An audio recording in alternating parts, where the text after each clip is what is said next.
We estimate that Sub-Saharan Africa's low-income countries will face an additional external financing need of about 245 billion over the next 5 years. In this program, the latest outlook for Sub-Saharan Africa. And this number increases to 425 billion for the region as a whole. I am Papa Njai. I'm the head of the Regional Studies Division in the African Department of the International Monetary Fund. And welcome to this IMF podcast. While there are signs of a recovery in some parts of the world, mostly in advanced economies, Sub-Saharan Africa is still in the throes of this unprecedented health and economic crisis. The second wave of COVID-19 infections was worse than the first, and countries are bracing for more, while access to vaccines is scant at best. The latest regional economic outlook for Sub-Saharan Africa lays out the challenges that the region is facing and comes up with some policy recommendations to deal with critical issues like debt management and the financing of vaccine procurement. Papa Njai leads the team that produces the biannual report, which is available online at imf.org. So, is Sub-Saharan Africa in a better place than it was in the fall? Yes and no. And this answer applies both to the health situation and the economic situation. So let me first start with the health situation. You know, when you look at the official numbers on infection rates in Sub-Saharan Africa, they are much lower than what you see in other regions. And there are various reasons for it, including, the fact that first the country, the authorities have implemented very early on some containment measures to limit the spread of this virus. But others have also made the argument that demographic factors may have played a role here as well, with the region having a younger population. But I think, on this front, one needs to be a bit careful, because many countries are still contending with multiple waves of COVID-19. And these recent waves have been much more acute than the first one, in the first half of 2020. So there's a need for some word of caution in here. On the economic front, the 2020 growth outturn was better than what we expected, but at minus 1.9% for the year as a whole, this was just the worst growth on record for the region. And in 2021, the region is expected to grow at 3.4%, and this will be the slowest growth in the world, essentially. So the crisis has had a large impact on the region, and there is a risk of the region being left behind going forward.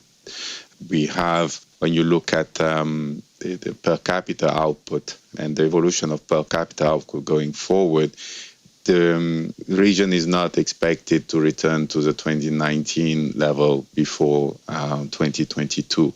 And in 13 countries, and this is very important, in 13 countries that are home to 370 million people and represent 55% of GDP of the region, per capita incomes will not return to pre-crisis level before 2025. And this really tells you how large the impact has been of this crisis on the region.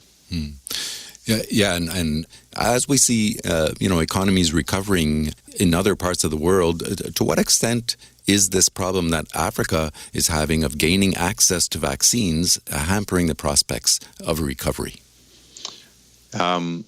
First, let me say that the global effort that was made to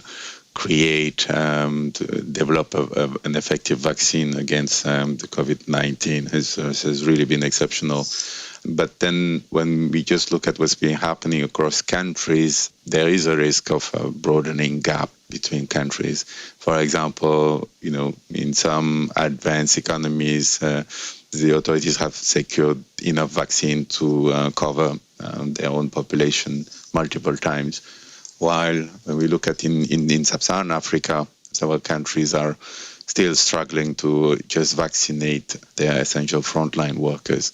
And our expectation in the baseline scenario is that few will achieve the widespread availability of vaccine that needed before 2023. And this is weighing on the recovery. And there are other factors as well that hold back the countries in the region, and we elaborate on them in the report. But the availability of vaccine and the deployment of vaccine is a key factor. Having a swift vaccination would help boost confidence, will help boost growth, and reduce the need for emergency lifelines. And this will also mean that countries will have more policy space room for maneuver on that front. And can Africa manufacture its own vaccines? And do countries have the infrastructure required for the deployment of large-scale vaccination programs? So today, there are a few facilities in the region that can produce vaccines. In general, you have, for example, in Senegal, the production of yellow fever vaccine. In South Africa, there is a firm that's currently involved in the production of the Johnson & Johnson COVID-19 vaccine. And for the deployment of large-scale vaccination, in the past, the region has also known a few successes, including in the large coverage of vaccination campaigns against diseases such as meningitis. So the know-how exists. What the issue is more how fast it can be done and the scale needed to tackle this present crisis. So most countries in Sub-Saharan Africa rely on the COVID-19 vaccine global access, the COVAX facility, and the African Union to secure the doses that they need for their population. But extra efforts will be needed for the rapid rollout. And countries are working with the WHO, the World Health Organization, and the World Bank on their readiness and preparedness in terms of logistics, training, staffs, outreach campaigns, etc. Okay, and I mean there is a problem with the COVAX in that countries are not seeing the quantity of vaccines that they need, and faced with having to purchase them, I assume.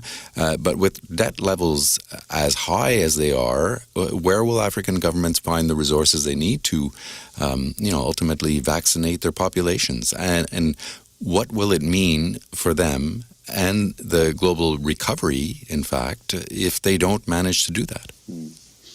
In terms of policies, the priority, still remains to save lives.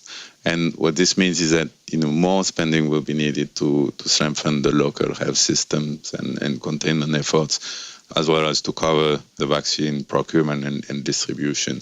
So policymakers will need to expand what's possible by creating more fiscal space through more domestic revenue mobilization, prioritizing essential spending, and better managing public debt. And as our managing director has said, vaccine policy is economic policy. And this means that for the international community, ensuring that vaccine coverage is adequate for Sub-Saharan Africa is not just a local livelihood or local growth issue. It is a global issue. It's a global public good. So, and for every country, everywhere, the most durable recovery requires a global effort that covers everyone. A large share of the adult population, large enough so that some sort of immunity could be reached. So restrictions on the dissemination of vaccine or medical equipment should be avoided, and we call for multilateral facilities such as the COVAX facility to be fully funded, and that channels be put in place to ensure that the excess doses of vaccines in wealthy countries are redistributed quickly.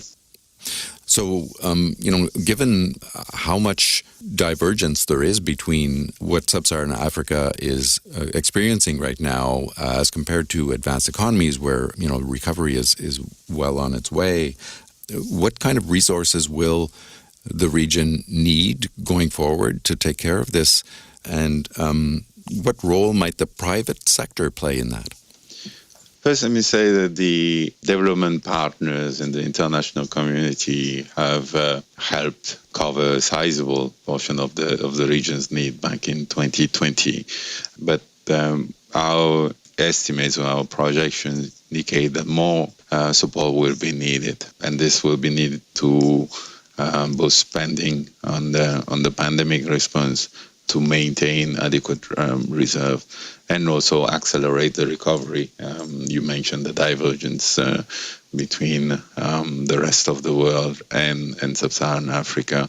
This support will help put the countries in the region back on the convergence path they were on before the pandemic. So we estimate that Sub-Saharan Africa's low-income countries will face an additional external financing need of about 245 billion over the next 5 years. And this number increases to 425 billion for the region as a whole.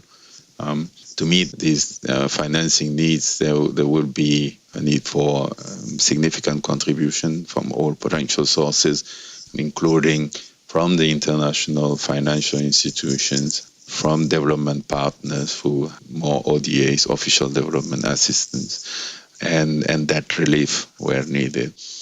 Capacity development also will help countries efficiently and effectively scale up their development spending.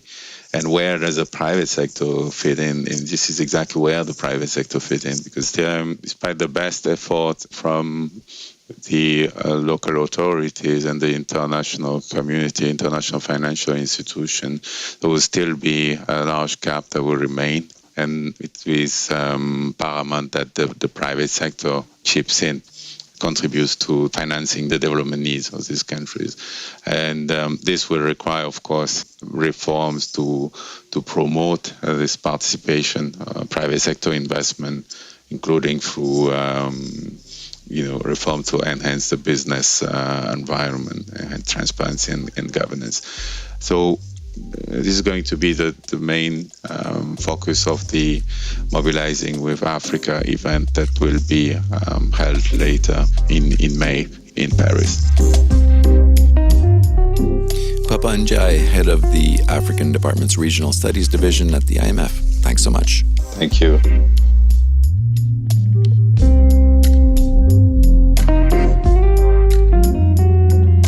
Papa Njai leads the team that produces the Regional Economic Outlook. There's much more in the report, also published in French. Check it out at imf.org.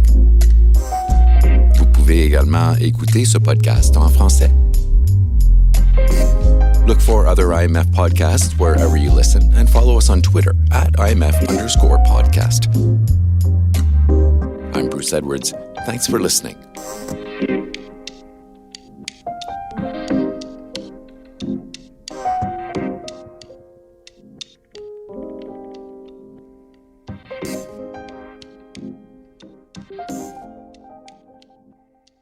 Thank you.